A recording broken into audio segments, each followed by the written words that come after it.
Hello बच्चों, कैसे आप। Welcome to my YouTube channel physics style.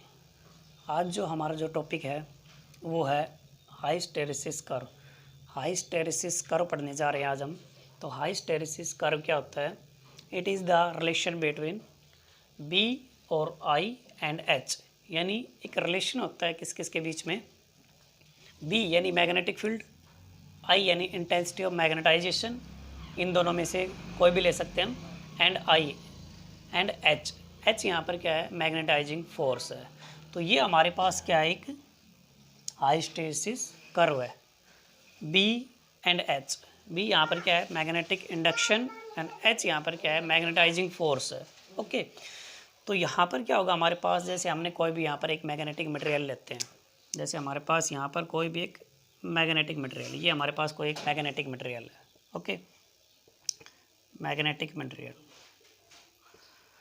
तो यहाँ पर क्या होगा? इस मैग्नेटिक मटेरियल को जब हम इस मैग्नेटिक फील्ड के अंदर, या जैसे हमारे पास कोई सोलेनोइड और करंट पास नहीं करवा रहे हैं, तो यहाँ पर है। ओके, तो यहाँ पर हमारे पास क्या होगा? ये जो है एच 0 होगा और बी भी क्या होगा? 0, क्योंकि जो मैग्नेटिक मटेरियल है वो अनमैग्नेटाइज है। ओके, अब हम क्या करते हैं? यहाँ पर इस मैग्नेटिक मटेरियल को हमने यहाँ पर रख दिया। ये कोई सोलेनोइड हो गई, यहाँ पर जैसे हम सॉफ्ट आयरन को रखते हैं बीच में, तो यहाँ पर हमने इसको रख दिया है। और यहाँ से हम क्या कर रहे हैं? अब आई यानी करंट पास करवा रहे हैं इसके अंदर। जैसे हम इसके अंदर करंट पास करवाएंगे तो यहाँ पर क्या होगा हमारे पास? ये जो मैग्नेटिक फील्ड है और हमारे पास एच है, ये दोनों क्या होंगे? बढ़ेंगे। क्योंकि हम कंसिडर कर लेते हैं कि जैसे हमारे पास यहाँ पर 1000 डोमेन है। ओके, तो जब हम यहाँ से करंट को बढ़ाएंगे तो जो हमारे पास 1000 डोमेन है वो इधर उधर रैंडमली मूव कर रहे हैं, कोई इधर कोई इधर कोई इधर ऐसे मूव कर रहे हैं। तो यहाँ पर ये जो सारे डोमेन होंगे ये एक पर्टिकुलर डायरेक्शन में क्या करने लग जाएंगे? मूव करने लग जाएंगे।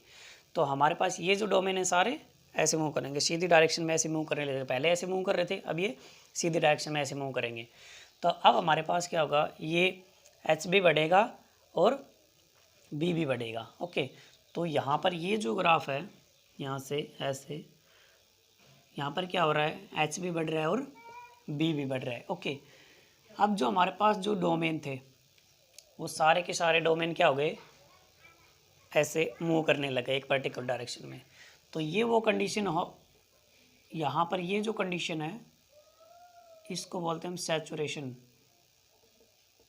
ये हमारे पास आ गई सैचुरेशन, क्योंकि यहाँ पर जब हम इसको करंट को बढ़ा रहे थे तो मैग्नेटिक फील्ड भी बढ़ रहा था और एच भी क्या हो रहा है? वहाँ पर बढ़ रहा है।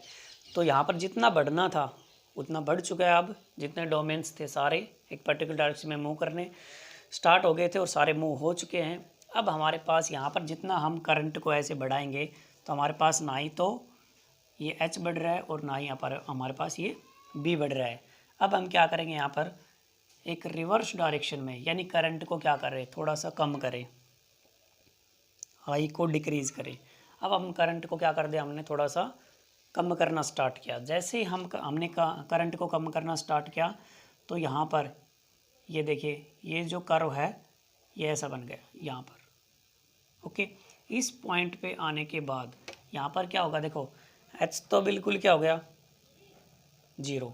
एच यहाँ पर बिल्कुल ही 0 हो गया है। ओके, एच 0 होने के बाद लेकिन यहाँ पर जो आपके पास मैग्नेटिक फील्ड भी है वो 0 नहीं है।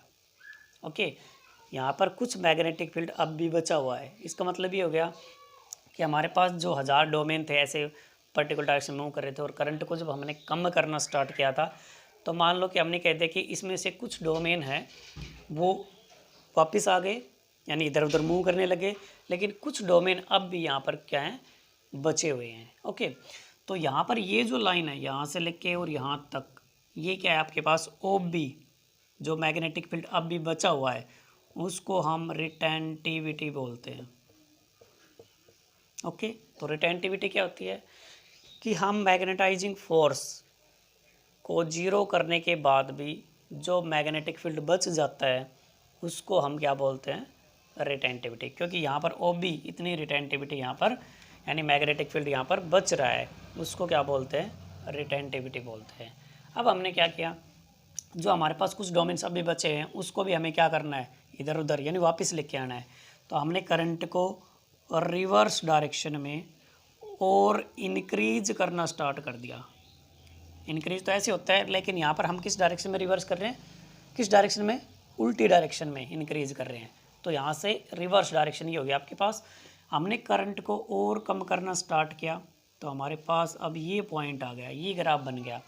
तो अब हमारे पास क्या होगा, तो देखिए स्टूडेंट्स ये होगा कि यहाँ पर ये देखो बी जो है इस पॉइंट से लेके इस पॉइंट तक बी तो क्या हो गया है, बिल्कुल यहाँ पर जीरो हो गया है, बी बिल्कुल जीरो हो गया है, लेकिन एच यहाँ पर जीरो नहीं है। ओके, एच यहाँ पर क्या नहीं है, जीरो नहीं है। तो ओ सी यहाँ पर क्या होगा, ओ सी को बोलेंगे कोरेसिविटी, कोरेसिविटी। ओके, यानी रिटेंटिविटी को जीरो करने के लिए ऑपोजिट डायरेक्शन में, ये आपके ऑपोजिट डायरेक्शन हो गई, ये नेगेटिव उधर पॉजिटिव होते हैं, तो ये ऑपोजिट डायरेक्शन में एक फोर्स, मैग्नेटाइजिंग फोर्स लगाया, किसको जीरो करने के लिए, रिटेंटिविटी को जीरो करने, यानी मैग्नेटिक फील्ड को जीरो करने के लिए। यहाँ मैग्नेटिक फील्ड बिल्कुल जीरो है, ओके, लेकिन एच यहाँ पर जीरो नहीं है। ओके, इसको बोलते हैं हम कोरेसिविटी। अब आगे आपकी बात ये है कि यहाँ पर हमने और करंट को क्या किया, रिवर्स किया। करंट को रिवर्स करने के बाद अब ये पॉइंट आ गया हमारे पास, डी पॉइंट। अब डी पॉइंट पे आने के बाद जितना हमने करंट को कम करना था उतना कम कर दिया है, और जितने हमारे पास जो डोमेन थे वो फिर दोबारा ऐसे रैंडमली मूव करने स्टार्ट हो गए हैं। ओके, तो फिर दोबारा ये वो कंडीशन हो गई है, सैचुरेशन कंडीशन। अब जितने सारे डोमेन्स थे वो वापस आ गए हैं, और जितना करंट कम करना था वो कम हो गया है। अब हमारे पास ये फिर दोबारा एक सैचुरेशन कंडीशन आ गई है। अब कोई चीज़ नहीं बढ़ेगी ना घट रही है। तो यहाँ आने के बाद फिर दोबारा हम करंट को क्या करेंगे, आई को फिर दोबारा यहाँ पर इंक्रीज कर रहे हैं, फिर दोबारा बढ़ा रहे हैं। बढ़ाने के बाद फिर दोबारा आपके पास यहाँ पर एक पॉइंट आएगा, ई पॉइंट आएगा। तो ई पॉइंट आने के बाद क्या होगा, देखिए स्टूडेंट्स, ई पॉइंट जो आएगा तो फिर दोबारा इस डायरेक्शन में, इधर देखिए सेम, यहाँ पर आपके पास क्या है, एच तो बिल्कुल जीरो हो गया है, लेकिन मैग्नेटिक फील्ड फिर दोबारा भी जीरो नहीं है। तो इसको फिर दोबारा हम क्या बोल सकते हैं, रिटेंटिविटी, क्योंकि यहाँ पर मैग्नेटिक फील्ड अब भी यहाँ पर बचा हुआ है, यानी कुछ डोमेन्स फिर दोबारा से अपनी पोजीशन को बनाए हुए हैं। ठीक है, फिर थोड़ा सा करंट और बढ़ाएंगे तो हमारे पास एफ पॉइंट आएगा, और एफ पॉइंट इधर वाली डायरेक्शन जैसे हमने शो की थी ऐसे ये होगी, मतलब कोरेसिविटी। ओके, तो यहाँ पर एच आपका जीरो नहीं होगा, इस पॉइंट पे, एफ पॉइंट पे यहाँ पर क्या नहीं है, H not is equal to zero, B यहाँ पर क्या है आपके पास, जीरो होगा। ओके, तो एच यहाँ पर जीरो नहीं है, इसको क्या बोलेंगे हम, कोरेसिविटी। ओके, फिर दोबारा हमने करंट को और इंक्रीज किया, तो इंक्रीज करने के बाद यहाँ पर क्या होगा, आपके पास ए पॉइंट आएगा। ठीक है, जब ए पॉइंट आपके पास आएगा तो यहाँ पर फिर दोबारा आपकी सैचुरेशन कंडीशन आ जाएगी, फिर दोबारा वही आपका प्रोसेस स्टार्ट होगा, साइकिल रिपीट होगी, ऐसे स्टार्ट करेंगे फिर दोबारा से स्टार्ट करेंगे ऐसे। तो इसको बोलते हैं हाइस्टेरेसिस कर्व। ओके स्टूडेंट्स, तो अब बात ये हो गया हमारे पास हाइस्टेरेसिस क्या होता है। देखो, जो मैग्नेटिक मटेरियल हमने लिया था, ये करंट जो हम बढ़ा रहे थे बार बार, एक बार बढ़ा रहे थे एक बार कम कर रहे हैं, तो आपके पास जो मैग्नेटिक मटेरियल है क्या होगा, एक बार मैग्नेटाइज्ड होगा और एक आपके पास डीमैग्नेटाइज्ड होगा। ठीक है, तो यहाँ पर एनर्जी का क्या होगा, लॉस होगा, उसको क्या बोलेंगे हम, हाइस्टेरेसिस बोलेंगे। ओके, तो देखो जिसका ज़्यादा बड़ा एरिया होगा उसकी एनर्जी लॉस उतनी क्या होगी, ज़्यादा होगी यहाँ पर। ठीक है, तो हमने यहाँ पर तीन बातें आपकी इंपॉर्टेंट होगी, रिटेंटिविटी, कोरेसिविटी, और एक आपका होगा एनर्जी लॉस, एनर्जी लॉस।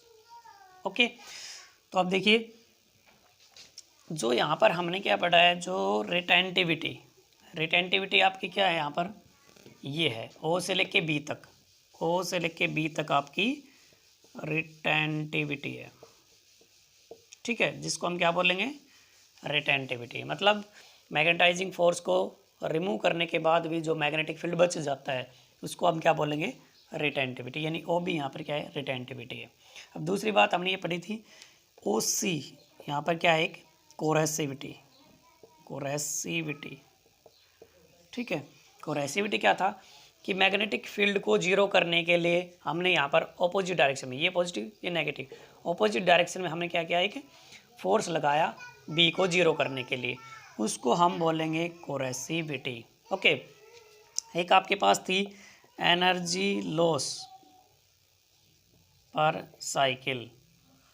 इसका मतलब है कि जिसका ज़्यादा एरिया बड़ा होगा, यानी जितना ज़्यादा होगा उसका एनर्जी लॉस उतना ही क्या होगा, ज़्यादा होगा।